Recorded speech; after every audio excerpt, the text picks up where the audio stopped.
ओम श्री माता शरण मम, श्री अरविंद शरण मम। आज ऑनलाइन पाठचक्र मुख्य संयोजक पूज्य वीर भाई लुना अपा एवं अन्य समस्त अपा भाई को हृदय गभीर कृतज्ञता प्रणाम जनाऊछि। मां पाद पद्म अशेष कृतज्ञता सह आज आलोचना को आरंभ करबा। थरे माँ कमला को कहले आज चंपकलाल को तुम टे इनफर्म कर दियो मुझे अपराह 2:45 श्री अरविंद साक्षात करी। माँ कमला को एक कथाटी कहले आज 2:45 मु श्री अरविंद को साक्षात करने को जी एक कथा चंपकलाल को जन दियो। तेणु कमला कौन कले ना गले चंपकलाल को जन एक कथा गले जे माँ आज 2:45 आसवे श्री अरविंद को रूम को आसवे। कमला जिते पहुंचले श्री अरविंद रूम रे से देखिले जे श्री अरविंद विश्राम नौ खट उपर शोई एवं पाखरे श्री अरविंद पाखरे जो बिछना पाखरे जो चेयर टी पड़ी से चंपकलाल बस श्री अरविंद विश्राम नौ आखि बंद कर शोई एवं चंपकलाल बस आखि बंद कर जिते देखिले दी जन जाक विश्राम नौ से समय आउ डिस्टर्ब करी ए खबर टी दबापाई चंपकलाल को कमला उचित मन कले तेणु से कौन कला फेरी आसिले।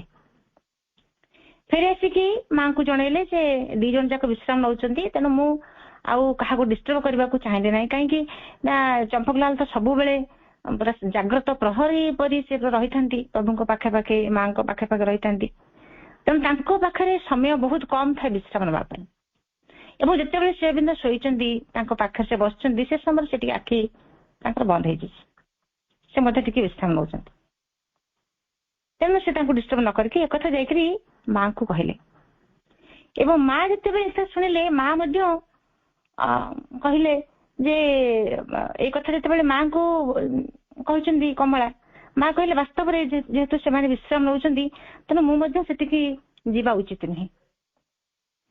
एक कथा जिते चंपकलाल शुणिले लिखुंट you can imagine how moved I was when I learned this therefore I tried to keep my eyes open lest the next time she hesitated to speak।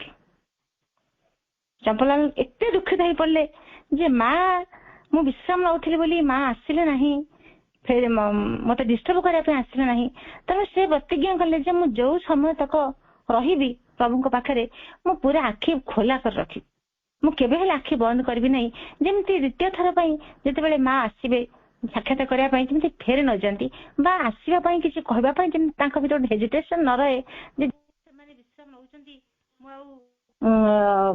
Now disturb करी ना ये भावना जमी आउ भर न आसे। तेणु चंपकलाल कौन करे ना प्रतिज्ञा कला केबे सब आखि खोला रखी I try to keep my eyes open सब बेले मो आखि खोला रखी केबे मु आखि बंद कर विश्राम नेबी नहीं। माँ थे कहले how to feel the presence भगवान उपस्थिति को आम किपरि भाव में अनुभव करुचे। माँ कहले my presence is always there only you don't see it if you want to see it you should if you want to see it you should say grant that we may be conscious of your presence always at all times.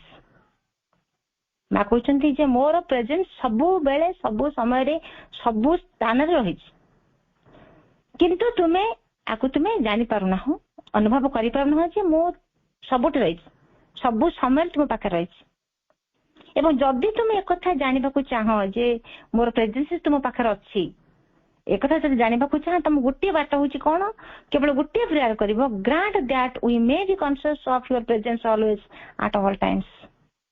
केवल प्रार्थना कर मत किभली भाव में सचेतन रही तुम presence को मुझे सबु समय सर्वदा एवं सबु समय मुझे अनुभव करी मत मोर चेतना को मुझे जागृत कर एवं माँ कहते that is the only way of asking the other way is incorrect and also impertinent. ଏଇ କେବଳ ଗୋଟିଏ ବାଟ, ଆଉ କିଛି ବାଟ ନାହିଁ। ଏବଂ ଆଉ ଯାହା ସବୁ କଥା ଅଛି ସବୁଗୁଡ଼ିକ ଭୁଲ ଏବଂ ଅବାନ୍ତର, ଆଉ କିଛି ଆ ଛଡା ଆଉ କିଛି ବାଟ ନାହିଁ। ଆମକୁ ପ୍ରତି ମୁହୂର୍ତ୍ତରେ ଅନୁଭବଟିକୁ ଆଣିବାକୁ ପଡିବ ଆମ ନିଜ ଭିତରେ ଯେ ତାଙ୍କର ପ୍ରେଜେନ୍ସ ସବୁବେଳେ ମୋ ପାଖରେ ଅଛି। ଏବଂ ଆମେ ଯଦି ଟିକେ ଅନ୍ତର୍ମୁଖୀ ହବା, ଆମ ଜୀବନର ଦୈନନ୍ଦିନ ଜୀବନକୁ ଲକ୍ଷ୍ୟ କରିବା, ତାହେଲେ ଦେଖିବା କେତେ ମିରାକିଲ ଆମ ଜୀବନରେ ଘଟୁଛି ପ୍ରତି ମୁହୂର୍ତ୍ତରେ। ଏବଂ ପ୍ରତି ମୁହୂର୍ତ୍ତରେ ସେ ଆମ ପାଖରେ ପ୍ରେଜେଣ୍ଟ ଅଛନ୍ତି ସବୁବେଳେ ସର୍ବଦା, ଏବଂ ସବୁ ସମୟରେ ସେ ଆମ ପାଖରେ ଅଛନ୍ତି। ଅନୁଭବଟି ନିଶ୍ଚିତ ଭାବରେ ଆସିବ। ଯେମିତି ଆମେ ଦେଖୁଛେ ତାଙ୍କର ପ୍ରେଜେନ୍ସ ତ ଦେଖିବାକୁ ଗଲେ ସବୁଠି ରହିଛି। ଯେମିତି ଆମେ ଦେଖୁଛେ ସୂର୍ଯ୍ୟ, ସେ ହଉଛନ୍ତି ଦ ଡିଭାଇନ ଭିଜିବୁଲ ଲାଇଟ। ସୂର୍ଯ୍ୟ ହଉଛନ୍ତି ଡିଭାଇନ ଭିଜିବୁଲ ଲାଇଟ, ସେ ଦିବ୍ୟ ଆଲୋକ। ସେ ତ ଆମ ପାଖରେ ସର୍ବଦା ଅଛନ୍ତି, କେବଳ ଆମକୁ ସେଇ ଜିନିଷଟିକୁ ଅନୁଭବରେ ଆଣିବା କଥା। ନଦୀ ହଉ, ଝରଣା ହଉ, ପାହାଡ ହଉ, ପର୍ବତ ହଉ, ଆମେ ଏସବୁକୁ ଆମେ ପୂଜା କରୁ, ବୃକ୍ଷକୁ ମଧ୍ୟ ଆମେ ପୂଜା କରୁ। ଏବଂ ଭାରତୀୟ ଚିନ୍ତା ଚେତନାରେ ଏସବୁ ଜିନିଷ ଗୁଡିକୁ, ସୂର୍ଯ୍ୟ ହୁଅନ୍ତୁ, ନଦୀ, ଝରଣା, ପାହାଡ, ପର୍ବତ, ଗଛ, ଆମ ଭାରତୀୟ ଚିନ୍ତା ଚେତନାରେ ଏସବୁ ଜଡ ନୁହେଁ, ମାନେ ଜୀବନ୍ତ। ଏବଂ ତାଙ୍କୁ ଆମେ ତାଙ୍କରି ଭିତରେ ସେଇ ଭଗବାନଙ୍କର ଅସ୍ତିତ୍ୱଟିକୁ ଆମେ ଦେଖୁ, ତାଙ୍କର ସେଇ ମ୍ୟାନିଫେଷ୍ଟ କରୁଛନ୍ତି ଏଇ ସବୁ ଜିନିଷ ଭିତରେ ଦେଇକି, ଯେମିତି ସେ ମ୍ୟାନିଫେଷ୍ଟ ହଉଛନ୍ତି। ତେଣୁ ଆମେ ସବୁ ପାହାଡ, ପର୍ବତ, ନଦୀ, ଝରଣା, ବୃକ୍ଷ, ଗଛଲତା, ତୁଳସୀ ଚଉରାକୁ ଆମେ ପୂଜା କରୁଛେ। ଏ ସବୁ ଆମର ଅନୁଭବର କଥା, ଇଏ ସବୁ ଆମର ଭାରତୀୟ ପ୍ରାଚ୍ୟ ସଭ୍ୟତାରେ ହେଉଛି ବିଶ୍ୱାସ। ଏବଂ ଶ୍ରୀକୃଷ୍ଣ ମଧ୍ୟ ବୃକ୍ଷ ମାହାତ୍ମ୍ୟ କଥା ଲେଖିଛନ୍ତି, କିଭଳି ଭାବରେ ଗଛ ଆମର, ବୃକ୍ଷ ଆମର କେତେ କେତେ ଉପକାର କରୁଛି, ସେ କଥା ମଧ୍ୟ ବୃକ୍ଷ ମାହାତ୍ମ୍ୟରେ, ସେ କଥା ଶ୍ରୀକୃଷ୍ଣଙ୍କ ମାଧ୍ୟମରେ କବି ଜଗନ୍ନାଥ ଦାସ ସେ କଥା ମଧ୍ୟ କହିଛନ୍ତି। କିନ୍ତୁ ଏଇ ଆମେ ଦେଖୁଛୁ ଆମ ପ୍ରାଚ୍ୟ ସଭ୍ୟତାର ବିଶ୍ୱାସଟି ଯୋଉ ଯୋଉ ଜିନିଷ ଉପରେ ରହିଛି, କିନ୍ତୁ ପାଶ୍ଚାତ୍ୟ ସଭ୍ୟତା ଏସବୁ ଆକୁ ସେ ଭାବୁଛି, ତା ଚିନ୍ତା ଭାବରେ ଏସବୁ ହଉଛି ଜଡ। କିନ୍ତୁ ଆମ ମାନସିକତା ତ ଏମିତି ନୁହେଁ। ଆମ ଭିତରେ ଗ୍ରହଣଶୀଳତା ଅଛି, ଆମ ଭିତରେ ଆନ୍ତରିକତା ଅଛି, ଆମ ଭିତରେ ନିଷ୍ଠାପରତା ଅଛି, ଏବଂ ସବୁଠାରୁ ବଡ କଥା ହଉଛି ଆମ ଭିତରେ ବିଶ୍ୱାସଟିଏ ରହିଛି। କେବଳ ସେଇ ବିଶ୍ୱାସରେ ଆମ ଭିତରେ ଯୋଉ ଅଛି, ତାଙ୍କ ପ୍ରେଜେନ୍ସକୁ ଆମେ ଅନୁଭବ କରିବା କଥା। ସେ ବିଶ୍ୱାସଟିକୁ କେବଳ ଉଜ୍ଜୀବିତ କରିବା କଥା। ତୁମେ ସବୁରି ଭିତରେ ଅଛ, ତମେ ସବୁ ସମୟରେ ଅଛ, ସବୁ ସ୍ଥାନରେ ଅଛ, ଏଇ ସଚେତନତା ରହିବା ଆବଶ୍ୟକ। ତାହେଲେ ତାଙ୍କ ପ୍ରେଜେନ୍ସକୁ ଆମେ ଅନୁଭବ କରିପାରିବା। ଯେମିତି ବିଶ୍ୱାସ, ପ୍ରହ୍ଲାଦ ସେଇ ବିଶ୍ୱାସରେ ରଖିଥିଲା ବୋଲି ଭଗବାନ ସବୁଠି ଅଛନ୍ତି। ସେ ବିଶ୍ୱାସଟିରେ ତାର ଥିଲା ବୋଲି ଭଗବାନ ଖମ୍ବରୁ ବାହାରି ଆସିଲେ। ତ ସେଇ ବିଶ୍ୱାସ ମା କହୁଛନ୍ତି ଯେ ମତେ ସବୁ ସ୍ଥାନରେ, ସବୁ ସମୟରେ, ତୁମ ନିଜ ଭିତରେ ହଉ, ବାହାରେ ହଉ, ଆମେ ଯୋଉ ଫଟୋଟିଏ ରଖିଛେ ସେ ଫଟୋ ଭିତରେ ହଉ, ସେ ବିଶ୍ୱାସଟା ଆମ ଭିତରେ ରହିବ ଯେ ମୋ ପାଖରେ ସବୁବେଳେ ମା ପ୍ରେଜେନ୍ସ ଅଛନ୍ତି। ମୁଁ ତାଙ୍କର ସେ ପ୍ରେଜେନ୍ସଟିକୁ ମୁଁ ଅନୁଭବ ସବୁ ସମୟରେ କରିବି। ଏବଂ ଏ ଅନୁଭବ କରିବା ପାଇଁ ହେଲେ ଆମକୁ ତାଙ୍କ ପାଖରେ ସେ ପ୍ରାର୍ଥନାଟି କରିବାକୁ ପଡିବ ଯେ ମୋତେ ସଚେତନ କର, ମୁଁ କେମିତି ଭାବରେ ତୁମକୁ ଅନୁଭବ କରିପାରିବି ସବୁ ସମୟରେ, ସବୁ ବସ୍ତୁ ଭିତରେ, ମୋ ନିଜ ଭିତରେ। ମୋତେ ସେଇ ଚେତନାଟିକୁ ଜାଗ୍ରତ କର। ଆମ ସମାଜରେ ଏମିତି ବହୁ ଲୋକ ଅଛନ୍ତି ଯୋଉମାନେ କଣ କରନ୍ତି, ସେମାନଙ୍କର ଇଚ୍ଛା ପୂରଣ ପାଇଁ, ତାଙ୍କ ଡିଜାୟାର ସବୁ କେମିତି ଫୁଲଫିଲମେଣ୍ଟ ହବ, ତାକୁ ପୂରଣ କରିବା ପାଇଁ ଗୋଟେ ମାନସିକ କରନ୍ତି, ଯୋଉଟାକୁ ମଧ୍ୟ ମା ଲେଖୁଛନ୍ତି ଗୋଟେ ପ୍ରତିଜ୍ଞା ତାଙ୍କ ଭିତରେ ଥାଏ ଯେ ତାଙ୍କର ସବୁ କାମନା ବାସନା, ମାନେ ଯୋଉ ଯୋଉ ଇଚ୍ଛା ତାଙ୍କ ଜୀବନରେ ଯାହା ସେମାନେ ଗୋଟେ ଅଭିଳାଷ ପୋଷଣ କରିଥାନ୍ତି, ତାର ଫୁଲଫିଲମେଣ୍ଟ ପାଇଁ ସେମାନେ ମାନସିକ କରନ୍ତି। ଏବଂ ଏଇ ମାନସିକ କଣ, ସେ ପୁଣି ଗୋଟେ ଅଦ୍ଭୁତ ପ୍ରକାର ମାନସିକ। ମା ଲେଖୁଛନ୍ତି ଗୋଟେ ଇଚ୍ଛା ପୂରଣ ପାଇଁ ସେମାନେ କଣ କହନ୍ତି ନା, ମୋର ଏଇ ଇଚ୍ଛା ପୂରଣ ନ ହେବା ପର୍ଯ୍ୟନ୍ତ ଦାଢି କାଟିବିନି, ସେଇ ଇଚ୍ଛାଟି ପୂରଣ ନ ହେବା ପର୍ଯ୍ୟନ୍ତ ଆମିଷ ଭକ୍ଷଣ କରିବି ନାହିଁ। ଏଇଭଳି ଭାବରେ ସେମାନେ ଗୋଟେ ମାନସିକ କରିଥାନ୍ତି। ପୁଣି ସେମାନେ ବେଶୀ ଷ୍ଟ୍ରଙ୍ଗ ଖାଦ୍ୟ ଉପରେ, ମାଛ ଖାଇବିନି, ମାଂସ ଖାଇବିନି। ଅବଶ୍ୟ ଆମିଷ ନ ଖାଇବା ତ ବହୁତ ଭଲ। ମୁନି ଋଷିମାନେ ପ୍ରାଚୀନ କାଳରେ ମୁନି ଋଷିମାନେ ଆମିଷ ଖାଉନଥିଲେ, ତେଣୁ ସେମାନେ ନିରୋଗ ଥିଲେ, ଦୀର୍ଘାୟୁ ଥିଲେ। ତେଣୁ ଏଇସବୁ ଜିନିଷ ଆମେ ଖାଇବା ନାହିଁ, ଆମର ଶରୀରର ଗୋଟେ ମାନସିକ, ଏସବୁ ଜିନିଷ ମାନସିକ ପୂରଣ ପାଇଁ ଖାଇବି ନାହିଁ, ବା ମୋର ଶରୀରର ସ୍ୱାସ୍ଥ୍ୟ ରକ୍ଷା ପାଇଁ ଖାଇବି ନାହିଁ, ଏ ଦିଟା ଭିନ୍ନ କଥା।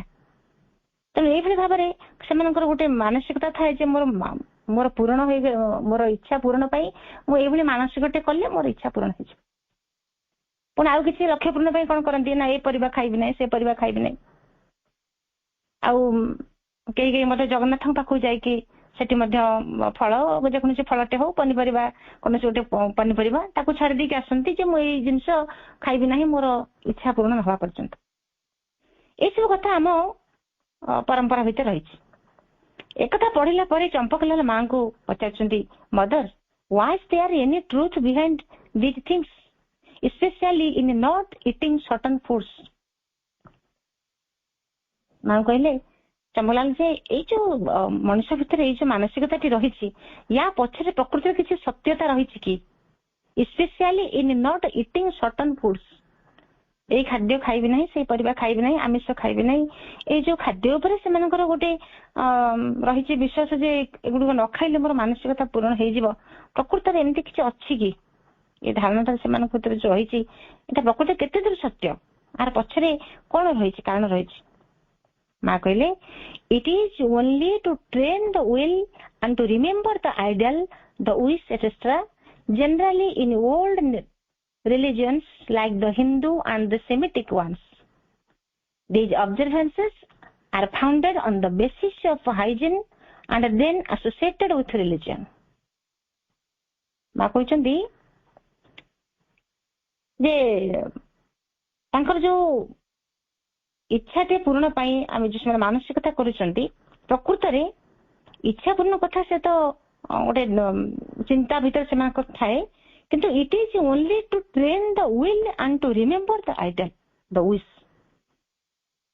ए जिनसटी को मु खाइबी नहीं से जिनसटी को मु परित्याग करिवि ए जो इंद्रिय संयम इंद्रिय ऊपर जो विजय लाभ केवल ए इंद्रियटी को ट्रेंड करबा पाई ही ए सबर कथाटी रही सेमाने तांकर इंद्रिय ऊपर केमते संयम करि परिबे इंद्रिय ऊपर केमते विजय लाभ करि परिबे सेथि पाई ए कथा रही एवं generally in old religions like the Hindus and the Semitic ones हमर हिंदू हो बा यहूदी माने ये जो धर्म उत्सव सब पालन करती बा ये सब मानसिकता करती केवल आ पछे रही स्वास्थ्य रक्षार गोटे नीति रही किंतु स्वास्थ्य रक्षा कथा जदि हम कहबा ये जिंस जदि आम न खाइबा ताहले स्वास्थ्य भल रहबो कहले ताकू भी तो कई अधिक ग्रहण न करि पारंती तेणु ताकू कौन कराई आसोसिएट कराई धर्म सहित आमर धर्म रिलीजन सहित एक कथाटी को बांधी दे जाइए।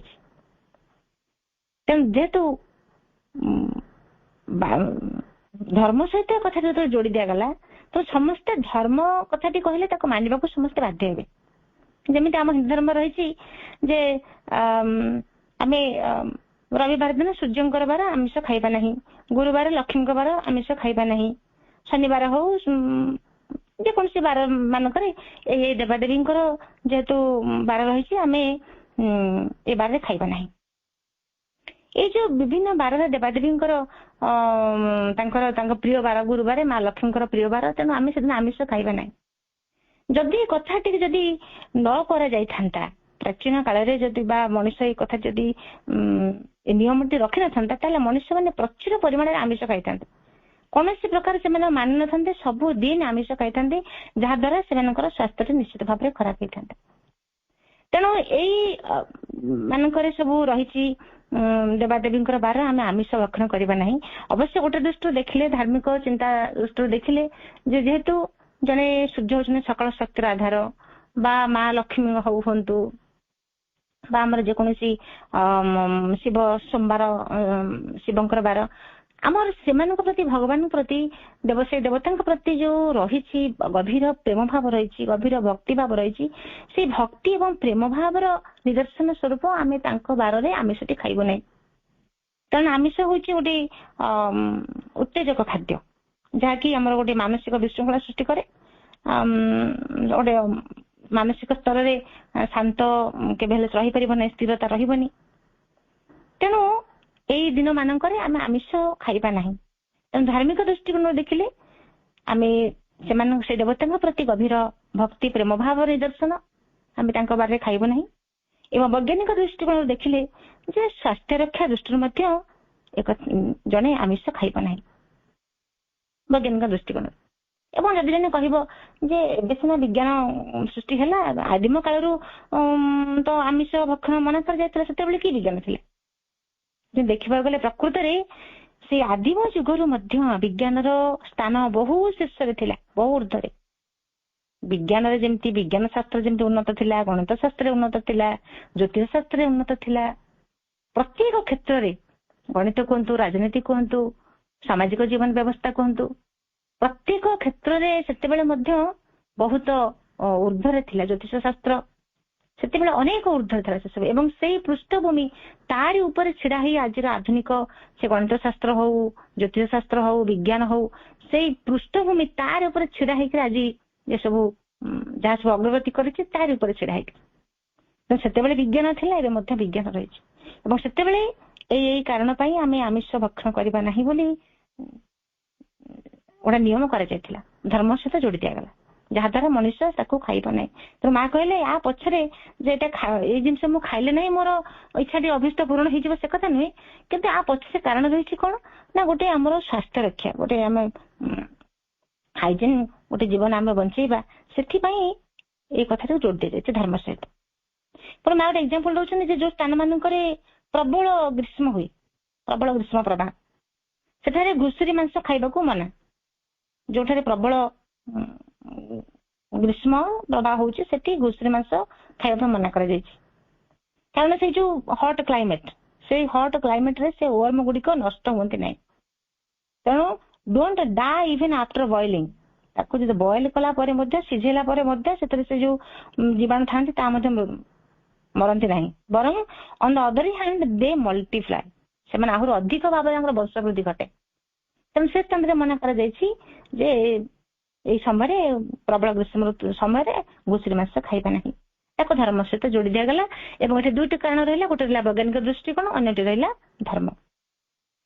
ତେଣୁ ମୁନିଋଷି ମାନେ, ଆର୍ଯ୍ୟ ମୁନିଋଷି ମାନେ ଯାହା ଲେଖି ଯାଇଛନ୍ତି ତାଙ୍କର ଆମର ସାମାଜିକ ଜୀବନ ହଉ, ଧାର୍ମିକ ଜୀବନ ସମ୍ପର୍କରେ, ତାଙ୍କ ଅନୁଭବରୁ, ତାଙ୍କ ଉପଲବ୍ଧିରୁ ଯାହା ସେ ଲେଖିଛନ୍ତି, ଲୋକେ ତାକୁ ବିଶ୍ୱାସ କରିବେ କେମିତି? ତେଣୁ ତାକୁ ଧର୍ମ ସହିତ ମିଶେଇ ଦିଆଗଲା, ଯାହାଦ୍ୱାରା କି ତାକୁ ସେମାନେ ମାନିବାକୁ ବାଧ୍ୟ ହେବେ। ଆଉ ତ କିଛି ଅଛି ଯୋଉଟାକୁ ଆମେ ବିଶ୍ୱାସ ନାଁରେ ଅନ୍ଧବିଶ୍ୱାସ କହିବା, ସେଇଟା ତା ପଛରେ କୌଣସି ସତ୍ୟତା ନାହିଁ, ତା ପଛରେ କୌଣସି ଯୁକ୍ତି ନାହିଁ, ଧାର୍ମିକ ଯୁକ୍ତି ନାହିଁ, କିମ୍ବା ବୈଜ୍ଞାନିକ କାରଣ ମଧ୍ୟ କିଛି ନାହିଁ, ଯୋଉଟାକି ଅନ୍ଧବିଶ୍ୱାସ। ଅନ୍ୟ ଏକ ଘଟଣା 1952 ମସିହାର କଥା।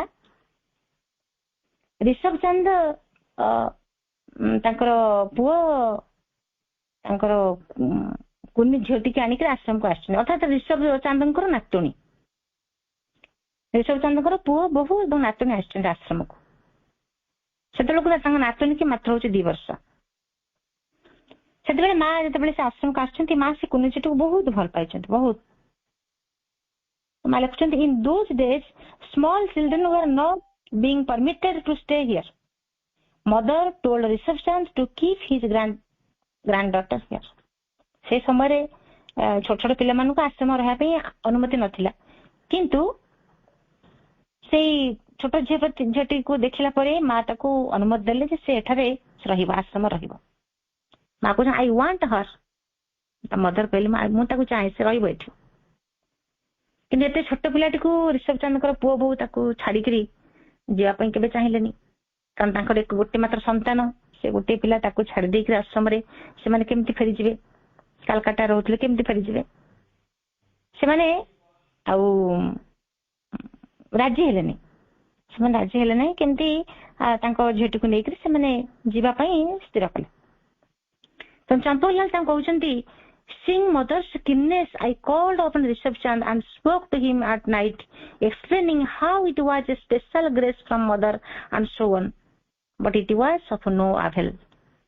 ସେ ଡାକିକିରି କହିଲେ ଯେ କେତେ ମାଙ୍କର କେତେ କୃପା ଗୋଟେ ରହିଛି, ଏତେ ସେ ପିଲାଟି ପ୍ରତି, ତମେ ତାକୁ ଛାଡିକିରି ଯାଅ, ତା ସାଙ୍ଗେ ନେଇକି ଯାଅ। ଯେତେ କହିଲେ ମଧ୍ୟ ସେ ଚାହିଁଲେ ନାହିଁ, ତାଙ୍କ ଛୋଟ ଛୁଆଟି, ସେମାନେ ତାକୁ ନେଇଗଲେ। ଏବଂ ଗଲା ପରେ ପରିସ୍ଥିତି ମଧ୍ୟ ବଦଳିଗଲା। ସେମାନେ କାଲକାଟାକୁ ଫେରିଲେ, କିନ୍ତୁ ସେଠି ପହଞ୍ଚିଲା ପରେ କିଛି ଦିନ ପରେ ତାଙ୍କ ଝିଅର ସ୍ୱାସ୍ଥ୍ୟ ମଧ୍ୟ ଖରାପ ରହିଲା, ସେ ଠିକ ହେଲା ନାହିଁ। ତାଙ୍କ ବାପା ମା ବହୁତ ଦୁଃଖ ପ୍ରକାଶ କଲେ, ଅନକମ୍ଫର୍ଟେବଲ ଫିଲ୍ କଲେ। ମାଙ୍କ କଥା ମାନିଲେନି, ନେଇ ପଳେଇ ଆସିଲେ, ସେଥିପାଇଁ ପଶ୍ଚାତାପ ମଧ୍ୟ କଲେ। ପୁଣି ମାଙ୍କ ସାନ୍ନିଧ୍ୟରେ ସେମାନେ ଛାଡିକି ଆସିଥାନ୍ତେ, ସେଠିକି କେତେ ସୁନ୍ଦର ହେଇଥାନ୍ତା ସେ କଥା ସେମାନେ ଅନୁଭବ କଲେ। ଯେତେ ଅନୁଭବ କଲେ ସେ କଣ କଲେ, ପୁଣି କଣ କଲେ, ବର୍ଷକ ପରେ 1953 ମସିହାରେ ସେମାନେ ପୁଣି ଆଶ୍ରମକୁ ଫେରି ଆସିଲେ ଝିଅକୁ ଆଣିକିରି। ଏବଂ ମା ଯେତେବେଳେ ସେ ଝିଅଟିକୁ ଦେଖିଲେ ତାକୁ ନେଇକିରି ଆଶ୍ରମ ସ୍କୁଲରେ ଆଡମିଟ କରିଦେଲେ। The mother was very happy and said, I knew they would have to bring back the child. କହିଲେ ମୁଁ ଜାଣିଛି ସେମାନେ ନିଶ୍ଚିତ ଭାବରେ ବ୍ୟାକ୍ କରିବେ, କାରଣ ସେ ଏଠି ରହିବାଟା ସ୍ତ୍ରୀକୃତ ହେଇସାରିଛି। ସେ ଝିଅଟି ଆଶ୍ରମ ରହିବ ଏ କଥାଟି ପୂର୍ବରୁ ନିର୍ଦ୍ଧାରିତ ହେଇସାରିଛି, ତେଣୁ ସେ ନିଶ୍ଚିତ ଭାବରେ ଆସିବା କଥା ମୁଁ ଜାଣିଥିଲି। ତେଣୁ ମା ଚାହିଁଲେ ବୋଲି ସେ ଝିଅଟି ଆସିଲା, ତାର ଆଗରୁ ତାହା ସ୍ତ୍ରୀକୃତ ହେଇ ରହିଥିଲା। ଆସିବାର ସମସ୍ତ ବାଟ ଯେମିତି ପ୍ରସ୍ତୁତ ହେଇଗଲା। ଆମେ ଟିକେ ଭାବିବା, why we came here? ଆମେ କାହିଁକି ଆସିଛୁ? ଆମେ କାହିଁକି ଏ ପଥକୁ ବାଛି ନେଇଛୁ? ଆମେ କାହିଁକି ଯେତେବେଳେ ହଜାର ଲକ୍ଷ ଲକ୍ଷ ଲୋକ, କୋଟି କୋଟି ଲୋକ ସାଧାରଣ ଜୀବନଟେ ବଞ୍ଚୁଛନ୍ତି, ଯୋଉମାନେ କି ଦୁନିଆରେ ଯୋଉମାନେ କି ଆଧ୍ୟାତ୍ମିକ ଜୀବନଟେ ବଞ୍ଚିବା ପାଇଁ କଥାକୁ ସ୍ୱପ୍ନରେ ସୁଦ୍ଧା ଭାବନ୍ତି ନାହିଁ, ତାହେଲେ ସେଇମାନଙ୍କ ଭିତରୁ ଆମେ କେମିତି ଭାବିଲେ ଆମେ ପ୍ରକୃତରେ ଏଇ ବାଟକୁ ବାଛିଛୁ ନା ଆମେ ବଛା ହେଇଛୁ ତାଙ୍କ ଦ୍ୱାରା? ଯଦି ଭାବି ନଥାନ୍ତେ, ପାଠଚକ୍ର ନାଁଟା ଶୁଣିକିରି କେମିତି ଆମ ଭିତରେ ଗୋଟେ ଉନ୍ମାଦଙ୍କ ଭଳି କେମିତି ଆମ ଭିତରେ ଆସୁଛି, ନାଇଁ ପାଠଚକ୍ରଟେ କେମିତି ଯିବି, କେମିତି ମୁଁ ଯାଇକି ଟିକେ ତାଙ୍କ ସାନ୍ନିଧ୍ୟରେ କିଛି ସମୟ ମୁଁ କଟେଇବି। ତେବେ ନିଶ୍ଚିତ ଭାବରେ ଗୋଟେ ଆହ୍ୱାନଟିଏ, ଡାକରାଟିଏ ଆମ କାନରେ ବାଜିଛି ଏବଂ ଆମ ସେ ଅବଚେତନ ଭିତରେ ଅଗ୍ନିର ସ୍ଫୁଲିଙ୍ଗଟିଏ କୋଉଠି ନା କୋଉଠି ଜଳି ଉଠିଛି। ସେଥିପାଇଁ ଆମେ ଏଠିକି ଆସିଛୁ, ସେଥିପାଇଁ ଏତେ ପାଠଚକ୍ରରେ ମାଙ୍କର କଥାଟି ଶୁଣିବା ପାଇଁ, ପ୍ରଭୁଙ୍କ କଥାଟି ଶୁଣିବା ପାଇଁ, ତାଙ୍କ ସାନ୍ନିଧ୍ୟରେ ରହିବା ପାଇଁ ଆମେ କେତେ ବ୍ୟାକୁଳ ଆମ ଭିତରେ। ଆଉ ଯଦି ଟିକେ ଭିତରକୁ ଯିବା, ଭାବିବା ଯେ ସତରେ ଆମେ ଏତିକିରେ ସନ୍ତୁଷ୍ଟ ହବୁ ନାହିଁ କଦାପି। ଆମେ ଯେତିକି ବର୍ତ୍ତମାନ ଯେତିକି ଆମେ ତାଙ୍କ କୃପା ପାଉଛୁ, ତାଙ୍କ ଆଶୀର୍ବାଦ ପାଉଛୁ, ତାଙ୍କ ସେଇ ଅଭୟ କମଳରେ ରହିଛୁ, ସେତିକିରେ ମଧ୍ୟ ଆମେ ସନ୍ତୁଷ୍ଟ ହବା ନାହିଁ। ଆହୁରି ଆହୁରି ଆମ ଭିତରେ ଅସନ୍ତୋଷ ରହିବ। ଯେତେ ସେତେ ଅସନ୍ତୋଷ ବଢିବ, ସେତେ ସେତେ ଅଗ୍ରଗତି ହବ। ଅବଶ୍ୟ ଏଠି ଗୋଟେ କଣ୍ଟ୍ରୋଭର୍ସି ରହୁଛି, କଣ ନା ଅଳ୍ପକେ ସନ୍ତୁଷ୍ଟ ହବା କଥା କୁହାଯାଇଛି। ମା ବି କେତେ ଜାଗାରେ କହିଛନ୍ତି ଅଳ୍ପକେ ସନ୍ତୁଷ୍ଟ ହୁଅ। ଶାସ୍ତ୍ର ପୁରାଣରେ ଏକଥା ମଧ୍ୟ କୁହାଯାଇଛି ଯେ ସନ୍ତୁଷ୍ଟ ଅଳ୍ପକରେ ସନ୍ତୁଷ୍ଟ ହବା ଦରକାର, ଅସନ୍ତୋଷ ଭଲ ନୁହେଁ ଅସନ୍ତୁଷ୍ଟ ହବା। ଅଳ୍ପକେ ସନ୍ତୁଷ୍ଟ ହବା ଅର୍ଥ ସାମାଜିକ ଆମର ବ୍ୟବହାରିକ ଜୀବନ କଥା କୁହାଯାଇଛି। ଯେତିକି ଯାହା ମିଳିଲା ସେଥିରେ ସନ୍ତୁଷ୍ଟ ହବା, ଯାହା ଖାଦ୍ୟ ମିଳିଲା ସନ୍ତୁଷ୍ଟ, ଯାହା ପୋଷାକ ମିଳିଲା ସନ୍ତୁଷ୍ଟ, ଯୋଉଭଳି ଭାବରେ ଜୀବନଟେ ବଞ୍ଚିବା ପାଇଁ ଘରଟେ ମିଳିଲା ସେଥିରେ ସନ୍ତୁଷ୍ଟ। କିନ୍ତୁ ଏଠି ଆମ ସାଧାରଣ ଜୀବନର କଥା କୁହାଯାଉନି। ଆମେ ଅସନ୍ତୋଷ କୋଉଥିରେ ରହିବ ନା ଆମ ଆଧ୍ୟାତ୍ମିକ ଅସନ୍ତୋଷଟି ରହିବା ଦରକାର। ଜ୍ଞାନ ବୃଦ୍ଧି ପାଇଁ ଆମ ଭିତରେ ଗୋଟେ ପିପାସା ରହିବା ଦରକାର ଏବଂ ଏଇ ଆଧ୍ୟାତ୍ମିକ ଅସନ୍ତୋଷ ରହିଲେ ହିଁ ଜଣେ ସାଧନାରେ ଅଗ୍ରଗତି କରିପାରିବ। ମୁଁ କିଛି ଜାଣି ନାହିଁ, ମୁଁ ଜାଣିବାଟି ଏଇଠି ଗୋଟେ ଏଇ ବିନ୍ଦୁରୁ ମୋର ଆରମ୍ଭ ହବାକୁ ଯାଉଛି, ଏଇଭଳି ନମ୍ରତାଟିଏ ନିଜ ଭିତରେ ରହିବା ଦରକାର।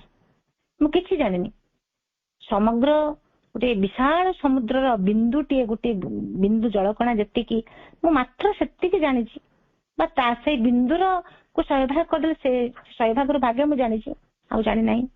ଏଇଭଳି ନମ୍ରତାଟିଏ ନିଜ ଭିତରେ ଯଦି ଆମର ରହିବ, ତାହେଲେ ଆମର ଅଗ୍ରଗତି ଆହୁରି ତ୍ୱରାନ୍ୱିତ ହବ ଆହୁରି।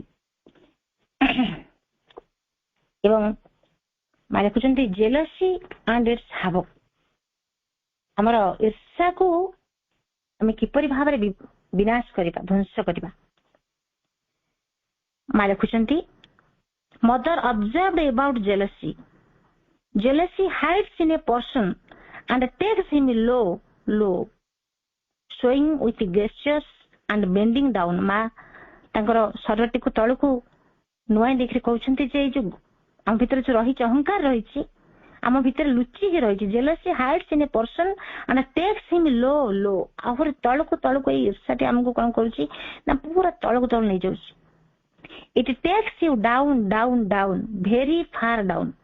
ଏତେ ତଳକୁ କାହିଁ କେତେ ତଳକୁ ଆମକୁ ଆମର ଏଇ ଈର୍ଷା ଭାବଟି ଆମକୁ ନେଇଯାଉଛି। It comes in such a way that at times you are not even able to notice it.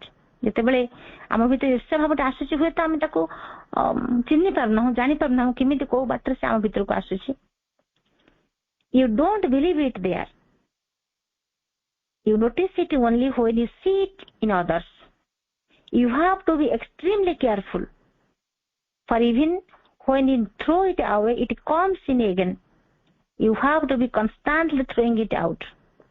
ଯେତିକି ଆମ ଭିତରକୁ ଈର୍ଷା ଭାବଟି ଯେତିକି ଆସୁଥିବ ଆମେ ତାକୁ କଣ କରୁଥିବା ନା ଫିଙ୍ଗି ଦଉଥିବା, ଦୂରକୁ ଫିଙ୍ଗି ଦଉଥିବା। ଆମେ ତାକୁ ଚିହ୍ନିବା, ଜାଣିବା ସତରେ ମୋ ଭିତରେ ଅମୁକ ବ୍ୟକ୍ତିର ସୁଖଟିଏ ଦେଖି ବା ତାର କିଛି ଗୋଟେ ଦେଖି ମୋ ଭିତରେ ଈର୍ଷା ଭାବଟେ ଆସୁଛି। ତ ଯଦି ମୋ ଭିତରେ ଈର୍ଷା ଭାବ ଆସୁଛି, କାରଣ ଆମେ ଯେହେତୁ ମାଙ୍କୁ ଅଧ୍ୟୟନ କରୁଛେ, ମାଙ୍କ କଥା ଶୁଣୁଛେ, କିଛି କିଛି ଆମ ଭିତରେ ତ ସେ ଜ୍ଞାନ ଉଦୟ ହେଲାଣି ଯେ ଆମେ ନିଜକୁ ଜାଣିପାରିବା ଯେ ମୋ ଭିତରେ ଈର୍ଷାଟି କୋଉଠି ଅଛି, ମୋ ଭିତରେ ଈର୍ଷାଟି ଆସୁଛି କି ନାହିଁ, ଏ କଥାରେ ତ ଆମେ ଜାଣିପାରିବା। ତ ଯେତେବେଳେ ସେ ଈର୍ଷାଟି ଆସୁଛି ତାକୁ ଦୂରକୁ ମାକୁ ଯାଇ ଫିଙ୍ଗି ଦିଅ। ଫିଙ୍ଗି ଦେଲା ପରେ ମଧ୍ୟ ସେ ପୁଣି ଆସିବ, ପୁଣି ତାକୁ ଫିଙ୍ଗି ଦିଅ। ବାରମ୍ବାର ଏଇଭଳି ଭାବରେ ତୁମେ it comes in again. You have to be constantly throwing it out. These things are contagious. When you find it between two persons, it is at times very difficult to find out who is responsible. Only one who is conscious can notice it. ଜଣେ ଯିଏ ସଚେତନ ଅଛି ସେ ଜାଣିପାରିବ ପ୍ରକୃତରେ ଏଇଠି ମୋ ଭିତରେ କେମିତି କେତେବେଳେ କୋଉ ମୁହୂର୍ତ୍ତରେ ଆସୁଛି, ସେ ଜାଣିପାରିବ। ତେଣୁ ଆମକୁ ତାକୁ ବାରମ୍ବାର ତାକୁ ଆମେ ପ୍ରତ୍ୟାଖ୍ୟାନ କରିବାକୁ ପଡିବ। It is much more easy to fall down than to rise. ଆମେ ତଳକୁ ଯିବାଟା ଅତି ସହଜ କଥା, ଉପରକୁ ଉଠିବାଟା ଡିଫିକଲ୍ଟ, କିନ୍ତୁ ତଳକୁ ଖସି ପଡିବାଟା ଅତି ସହଜ। କାହିଁକି ନା ତଳକୁ ଖସିବା ପାଇଁ ହେଲେ ଆମକୁ କୌଣସି ପ୍ରକାର ସାଧନାର ଆବଶ୍ୟକତା ନାହିଁ, ଯୋଗ ସାଧନା କରିବାର ଆବଶ୍ୟକତା ନାହିଁ, ତପସ୍ୟା କରିବାର ଆବଶ୍ୟକତା ନାହିଁ, ଆସ୍ଫୁରା କରିବାର ଆବଶ୍ୟକତା ନାହିଁ।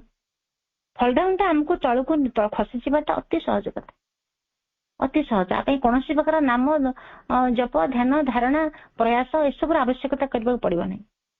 କିନ୍ତୁ it is much more easy to fall down than to rise. କିନ୍ତୁ ଉର୍ଦ୍ଧ୍ୱକୁ ଯିବାକୁ ହେଲେ ଆମକୁ କଣ କରିବାକୁ ପଡିବ, କେତେ କଷ୍ଟ କରିବାକୁ ପଡୁଛି, କେତେ ସାଧନା, କେତେ ତପସ୍ୟା, କେତେ ଆସ୍ଫୁରା ଆମ ଭିତରେ ନ ରଖିଲେ ଆମେ ଉର୍ଦ୍ଧ୍ୱକୁ ଯାଇପାରିବା ନାହିଁ। ତେଣୁ ତଳକୁ ଯିବାଟା ଅତି ସହଜ। ତେଣୁ ସେ ବାଟଟିକୁ ଆମକୁ ବନ୍ଦ କରିବାକୁ ହେଲେ ଆମେ ତଳକୁ କେବେ ହେଲେ ଯିବା ନାହିଁ। ଆମେ କିଭଳି ଭାବରେ ଆମେ ରାଇଜ୍ କରିବା, ଉପରକୁ କିପରି ଭାବରେ ଯିବା, ସେ ପ୍ରକାର ଚେତନାଟି ଆମ ଭିତରେ ରହିବା ଦରକାର। ଏଇ ଯୋଉ ଜେଲସି ଭାବଟିକୁ ଆମକୁ ସମ୍ପୂର୍ଣ୍ଣ ଭାବରେ ମା କହୁଛନ୍ତି ତାକୁ ଧ୍ୱଂସ କରି, ତାକୁ ବିନାଶ କରିଦିଅ। ତା ନିଜ ଭିତରେ ଚାପିକିରି ବି ରଖ ନାହିଁ, ତାକୁ ସମ୍ପୂର୍ଣ୍ଣ ଭାବରେ ଧ୍ୱଂସ କରିଦିଅ। ଏବଂ ଯେତେବେଳେ ସେଇ ଅନ୍ୟ ପ୍ରତି ପ୍ରେମ ଭାବଟି ନିଜ ଭିତରୁ ଆସୁଛି, ସତ୍ୟରେ ପ୍ରେମ, ତାର ସୁଖଟା ଦେଖିଲେ ସତ୍ୟରେ ମୋ ଭିତରେ ଗୋଟେ ଅଫୁରନ୍ତ ଆନନ୍ଦଟି ଆସୁଛି, ସେତେବେଳେ ଜାଣିବା ସେ ଜେଲସି ଭାବଟି ସମ୍ପୂର୍ଣ୍ଣ ଭାବରେ ବିନାଶ ଘଟିଛି। ଏବଂ ମା ସିନ୍ସିୟରିଟି ଉପରେ ଲେଖୁଛନ୍ତି, ଆନ୍ତରିକତା ବା ନିଷ୍ଠାପରତା ଉପରେ ଲେଖୁଛନ୍ତି। ମା କହୁଛନ୍ତି simple sincerity includes everything. It leads to power, light, knowledge, experience, transformation, everything. But it must be integral in all the parts of the being. Sincerity ସବୁ କିଛି କରିପାରିବ। ଆମ ଭିତରେ ଯୋଉ ଆନ୍ତରିକତା ରହିବ, ଆମ ଭିତରେ ଯଦି ନିଷ୍ଠାପରତା ରହିବ, ତାହେଲେ ସବୁ କିଛି ସମ୍ଭବ ହେଇପାରିବ। ଏବଂ ଏଇଟା ଆମକୁ କୁଆଡକୁ ନେଇଯାଉଛି ନା ପାୱାର ଆଡକୁ ନଉଛି, ଲାଇଟ୍ ଆଡକୁ ନଉଛି, ନଲେଜ ଆଡକୁ ନଉଛି, ଆମ ଟ୍ରାନ୍ସଫର୍ମେସନ ଆମକୁ କରାଉଛି। ସବୁ କିଛି ପ୍ରତ୍ୟେକଟି ଆମ ଜୀବନର ପ୍ରତ୍ୟେକଟି କର୍ମ, ପ୍ରତ୍ୟେକଟି ପ୍ରତି ଆମେ ଆନ୍ତରିକ ହବା ଦରକାର। ଜଣେ ଯେମିତି ଅଧ୍ୟୟନ କରିବାରେ ଆନ୍ତରିକ ହବ, ରୋଷେଇ କରିବାରେ ଆନ୍ତରିକ ହବ, ପାଠ ପଢାରେ ଆନ୍ତରିକ ହବ, ଶିଳ୍ପୀଟି ଯେତେବେଳେ ଚିତ୍ର ଆଙ୍କୁଛି ସେଥିରେ ମଧ୍ୟ ସେ ଆନ୍ତରିକ ହବ, କୃଷକଟିଏ କୃଷି କାର୍ଯ୍ୟ କରୁଛି ସେଥିରେ ମଧ୍ୟ ସେ ଆନ୍ତରିକ ହବ। ପ୍ରତ୍ୟେକ କାର୍ଯ୍ୟରେ ଜଣେ ଆନ୍ତରିକ ଯଦି ନ ହବ ତାକୁ ସଫଳତା ବା ପୂର୍ଣ୍ଣତା ଦିଗରେ ଯାଇପାରିବ ନାହିଁ। ଜଣେ କୃଷକ କୃଷି କାର୍ଯ୍ୟ କରୁଛନ୍ତି, ଆନ୍ତରିକ ସେ ଭାବରେ ସେ କାର୍ଯ୍ୟ ନ କରିବ ତାକୁ ସଫଳତା ମିଳିବ ନାହିଁ। ଆମର ଲକ୍ଷ୍ୟ ହେଉଛି ପୂର୍ଣ୍ଣତା। ଆମେ ଯଦି ଆମ ଯୋଗ ସାଧନାରେ ଆମେ ଯଦି ସେଭଳି ଭାବରେ ଆମ ସିନ୍ସିୟରିଟି ଆମର ନ ରହିବ, ତାହେଲେ ଆମେ ମଧ୍ୟ ପୂର୍ଣ୍ଣତା ପାଇପାରିବା ନାହିଁ। ଯେମିତି ଚୋରଟିଏ, ସେ ମଧ୍ୟ ତା ଚର୍ଯ୍ୟ ବୃତ୍ତିରେ ସେ ଆନ୍ତରିକ, କିନ୍ତୁ ସେ ନେଗେଟିଭ କଥା ଏଠି କୁହାଯାଉନି। ଏଇ ଆମକୁ ସାଧନାରେ ଏ କଥା ମତେ ସହାୟକ ନୁହେଁ। ନା ସାମାଜିକ ସୁସ୍ଥ ସୁନ୍ଦର ଜୀବନଟିଏ ବଞ୍ଚିବା ପାଇଁ ସହାୟକ, ନା ଯୋଗ ସାଧନାର ସହାୟକ, ତେଣୁ ସେ କଥା ନୁହେଁ। ତେଣୁ ପ୍ରତ୍ୟେକ କାମରେ ଆମକୁ ଆନ୍ତରିକ ହବା ଦରକାର। ଥରେ ପ୍ରାତଃ ସମୟ ଜଣେ ମଇଳା ଲୁଗା ପିନ୍ଧିଥିବା ଗୋଟେ ବ୍ୟକ୍ତି ସେ ରାସ୍ତା କଡ଼ରେ ବସିଛନ୍ତି, ଗୋଟେ ପୋଖରୀ କୂଳରେ। ରାସ୍ତା କଡ଼ରେ ଗୋଟେ ପୋଖରୀ, ସେ ପୋଖରୀ କୂଳରେ ଜଣେ ବ୍ୟକ୍ତି ବସିଛନ୍ତି। ସେ ବସିଛନ୍ତି ଏବଂ ସେ ପୋଖରୀ ପାଣିକି ଗୋଟେ ଗୋଟେ କରି ଗୋଡି ପକଉଛନ୍ତି। ଗୋଡି ପକାଇବା ଦ୍ୱାରା ଯୋଉ ଲହରୀ ସୃଷ୍ଟି ହଉଛି ସେ ଲହରୀକି ଦେଖୁଛନ୍ତି। ଏଇଭଳି ଭାବେ ନିରବରେ ବସିଛନ୍ତି, ପୁରା ମନ୍ତ୍ରମୁଗ୍ଧ ହେଇକି ସେ ଚାହିଁଛନ୍ତି। ଆଉ କୋଉଠିକି ତାଙ୍କ ଦୃଷ୍ଟି ନାହିଁ, ସେଠି ପୁରା ସେ ଚାହିଁ ରହିଛନ୍ତି। ସେ ପୋଖରୀ ଜଳକୁ ଚାହିଁଛନ୍ତି, ସେ କଣ ଦେଖୁଛନ୍ତି, କିଭଳି ଭାବରେ ସେ ନିମଗ୍ନ, ସେ କଥା ସେ ଜାଣନ୍ତି। ଏବଂ ସେଇ ବାଟ ଦେଇକି ଜଣେ ସଚ୍ଚା ନାଗରିକ, ଆମେ ଯଦି କହିବା ଜଣେ ସଚ୍ଚା ବ୍ୟକ୍ତି, ମାନେ ନାଗରିକ, ସେ ବାଟ ଦେଇକି ଯାଉଥିଲେ। ଏବଂ ଦେଖିଲେ ଏ ବ୍ୟକ୍ତିଟି ଚୁପଚାପ ବସିଛନ୍ତି, ତାଙ୍କୁ ଦେଖିଲେ ଏବଂ ସେ ଗଲେ ତାଙ୍କ କାମ ସାରିକି ସେ ଫେରିଲା ବେଳକୁ ଦେଖୁଛନ୍ତି ସେତେବେଳେ ପର୍ଯ୍ୟନ୍ତ ମଧ୍ୟ ସେ ବୃଦ୍ଧ ଲୋକଟି ସେଠି ବସିଛନ୍ତି, ସେମିତି ବସିଛନ୍ତି, ସେମିତି ପାଣିରେ ଗୋଟେ ଗୋଟେ ଗୋଡି ପକଉଛନ୍ତି। ଏକଥା ଦେଖିଲା ପରେ ସେଇ ନାଗରିକ ଜଣକ ତାଙ୍କ ଭିତରେ ଏଭଳି ଭାବରେ ଗୋଟେ ବିରକ୍ତି ଭାବ ଆସିଲା। ସେ କହିଲେ ଯେ ଗୋଟେ ଏଭଳି ଗୋଟେ ବୁଦ୍ଧିମାନ, ଚରିତ୍ରବାନ, ଗୋଟେ ଦାୟିତ୍ୱ ସମ୍ପନ୍ନ ଲୋକଙ୍କର ଦ୍ଵାରା ଶାସିତ ହଉଛି ଏ ଦେଶ, ଏଭଳି ଦେଶରେ ଏଭଳି ଅଳସୁଆ ଲୋକ ଯୋଉଠି ଅଛନ୍ତି ତାଙ୍କୁ ଗୁଳି କରିଦେବା କଥା। ଏଭଳି ଭାବରେ ବିରକ୍ତ ହେଇକି ତାଙ୍କ ବାଟ ଚାଲିଗଲେ ଏବଂ ସମୟ ବଦଳିଗଲା। ଉଭୟ ଦି ଜଣ ଯାକ ସମୟକ୍ରମେ ମରିଗଲେ। ଏବଂ ରାସ୍ତାରେ ଏ ଯୋଉ ସେଇ ମରିଗଲା ପରେ ସେ ଯୋଉ ସୁନାଗରିକ ବୋଲି ଯାହା କୁହାଯାଉଥିଲା, ଯୋଉ ଲୋକଟି ବିରକ୍ତ ହଉଥିଲେ, ତାକୁ ସମସ୍ତେ ଭୁଲିଗଲେ, ତାକୁ କେହି ମନେ ରଖିନାହାନ୍ତି। କିନ୍ତୁ ସେ ଯୋଉ ଅଳସୁଆ ଲୋକଟି ବୋଲି ସେ ଯାହା ଉପରେ ବିରକ୍ତ ହଉଥିଲେ, ତାକୁ କିନ୍ତୁ ସମସ୍ତେ ମନେ ରଖିଛନ୍ତି। କାହିଁକି ନା ସେ ଥିଲେ ମହାନ ଚିତ୍ରକର ମେଡିସ୍। ସେଦିନ ସେ ଏକ ଲୟରେ ସେଇ ପୋଖରୀର ସେଇ ଜଳାଶୟକୁ ଦେଖି ସେ କଣ ଦେଖୁଥିଲେ, ସେଇ ଯୋଉ ଛାଇ ଆଲୁଅର ଖେଳ, ଶାଶ୍ୱତ ଖେଳ ତା ଭିତରେ ଥିଲା। କଣ ସେ ଦେଖୁଥିଲେ, ତାଙ୍କର ସେ ଅମର ଚିତ୍ରପଟରେ ସେଇ ତାଙ୍କର ଅନୁଭବଟିକୁ, ତାଙ୍କ ଅନୁଭୂତିଟିକୁ ଛାଡି ଦେଇ ଚାଲି ଯାଉଛି, ଯାହାଦ୍ୱାରା କି ତାଙ୍କୁ ଏବେ ମଧ୍ୟ ସମସ୍ତେ ମନେ ରଖିଛନ୍ତି। ତେଣୁ ଚିତ୍ରକର ତାଙ୍କ କାର୍ଯ୍ୟରେ ପ୍ରକୃତରେ ଆନ୍ତରିକ ଥିଲେ। ଚିତ୍ରକର ଯୋଉ ଚେତନାରେ ଥିଲେ, ଆମେ ଆଉ ଟିକେ ଉର୍ଦ୍ଧ୍ୱକୁ ଯାଇକରି ଆମ ଆଧ୍ୟାତ୍ମିକତାର କଥା ଟିକେ ଚିନ୍ତା କରିବା। ଯଦି ଆମେ ଆମ ସାଧନାରେ ଯଦି ଆମେ ଆନ୍ତରିକ ହବା, ଭଗବାନଙ୍କୁ ପାଇବା ପାଇଁ ଯଦି ଆନ୍ତରିକ ହବା, ତାଙ୍କୁ କିପରି ଉପଲବ୍ଧି କରିବା ସେ ପାଇଁ ଯଦି ଆନ୍ତରିକ ହବା, ତେବେ ମାଙ୍କ ଭାଷାରେ ମା କହୁଛନ୍ତି, it leads to power, light, knowledge, experience, transformation, everything. ଯଦି ଆମେ ଆମ ଯୋଗ ସାଧନା ଯଦି ଆମେ ଆନ୍ତରିକ ହବା, ତାହେଲେ ଆମେ ସବୁ, ଆମେ ସେଇ ଶକ୍ତି, ସେଇ ଆଲୋକ, ସେଇ ଜ୍ଞାନ, ସେଇ ଅନୁଭବ, ସେଇ ଉପଲବ୍ଧି, ସେଇଟା ରୂପାନ୍ତର ସବୁକିଛି ସମ୍ଭବ ହେଇପାରିବ।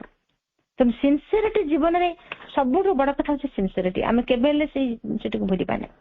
ନିହାତି ଭାବରେ ପ୍ରତ୍ୟେକ କାର୍ଯ୍ୟରେ ଆମେ ଯେମିତି ଆନ୍ତରିକ ହବା ଦୈନନ୍ଦିନ ଜୀବନରେ, ଏବଂ ଯୋଗ ସାଧନାରେ ମଧ୍ୟ ଆମେ ସେଇଭଳି ଭାବରେ ଆନ୍ତରିକ ହବା ଦରକାର। ଆଉ ଥରେ ମା